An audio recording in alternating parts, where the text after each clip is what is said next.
Hello guys, in this video I will show you how to make your Twitter account private. First, go to www.twitter.com and click more button is the three dots in circle.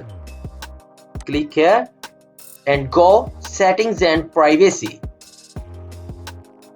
Now go to your account and click account information is the left menu.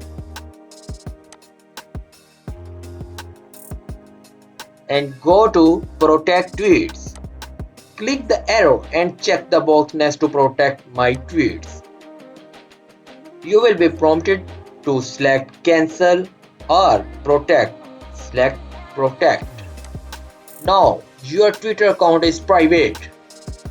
If you change your mind, you unprotect your tweets, then click Tweet and deselect the box when prompted and choose Cancel. Now your account is public.